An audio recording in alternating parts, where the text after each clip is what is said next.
The Ontario College of Psychologists, which is the board that regulates the practice of psychology in Ontario and hypothetically protects the public interest, has levied a series of what are, in essence, lawsuits against me for unprofessional conduct pertaining primarily to my social media communication. They have decided in their wisdom that I am to be required to undertake a series of re-education lessons designed to ensure that I communicate in a manner they deem appropriate. And I have told them that there are no circumstances I can imagine under which I would be willing to do that. And the next step is to bring me before a public disciplinary hearing and then to suspend my clinical license. Worse than that, people underestimate the significance of this because we're not having a fight about who has the right to speak freely. That's nothing. That's a peripheral problem, even though that can be serious in and of itself.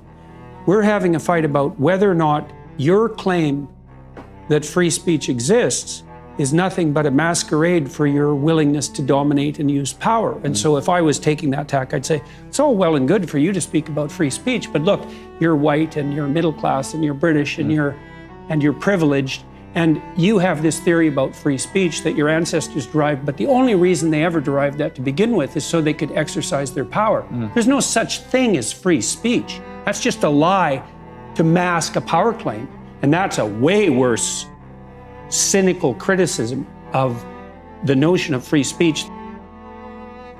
Yeah. Well, kindness is tricky, because one of the things you deal with very commonly if you're a clinical psychologist, apart from depression and anxiety, is, behavior therapists offer assertiveness training. And now, the people who need assertiveness training are often people who are too agreeable, compassionate, polite by temperament. Now, the problem with that is that they let people walk all over them because they don't stand up enough for themselves. And the consequence of that is they get resentful, and then they get bitter, and then they get conniving, and then they'll mob. And so, because they'll do anything for everyone else, but they push themselves beyond their limits, and then they won't even recognize the limits because they feel, well, if I'm not doing everything for you, then I'm not a good person. And so I'm making all of this public because I think people need to weigh in on whether I'm an alt-right, Nazi, harmful, bastion of intolerable political thought with a troll-like army of pathological followers, or whether the college itself is a corrupt nest of social justice vipers hell-bent on envy and revenge and using the tiny fraction of people who are complaining to put forward their own brand of personal pathology and vindictiveness. And, I'll make everything public except for that which I can't do on legal grounds and let everybody decide for themselves. That's the plan, because I might be wrong, and I guess if I am, I need to learn how.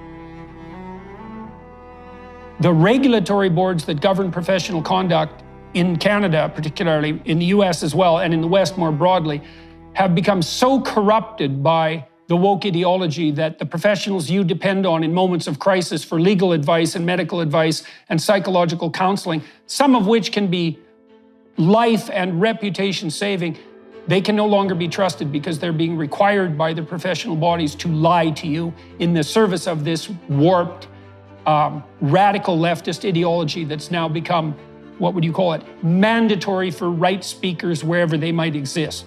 And so that's why you might want to listen and decide for yourself whether you think that might be true. Before I submit myself to this media training re-education, because I'm bound by the ethical standards of my profession, I'm not willing to go get educated unless there's evidence that the contents of the educational program are directly related to the practice of my profession, and that there's evidence that undertaking such re-education actually makes me a more competent therapist. Do you have any independent documentation that these experts that you have hired and foisted upon me have anything approximating genuine expertise? And do you have any evidence whatsoever that such training programs are effective? And of course, they said, we don't have to answer questions like that. And I asked them, I said, you know, there's some evidence that I've done some good in the world. About 7 million people bought my first public book, and I have 15 million subscribers on the 3 main platforms we operate on social media. And lots of people seem to come to my lectures when I am out publicly speaking, saying that I've really helped them in their lives.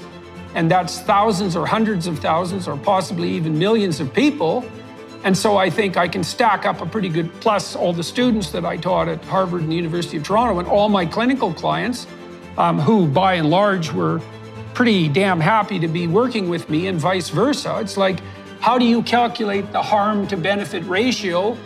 And you know, what evidence do you have that I actually constitute a sufficient threat to the integrity of the profession that you're willing to bring the second harshest actions you have in your arsenal against me? And the answer to that was, we don't have to answer questions like that. And I had like 40 questions like that, none of which were answered. Their answer basically was, we can do whatever the hell we want. And we're telling you, you better go get re-educated or you face a disciplinary hearing. That's the next step, is that I'd have to face a disciplinary hearing.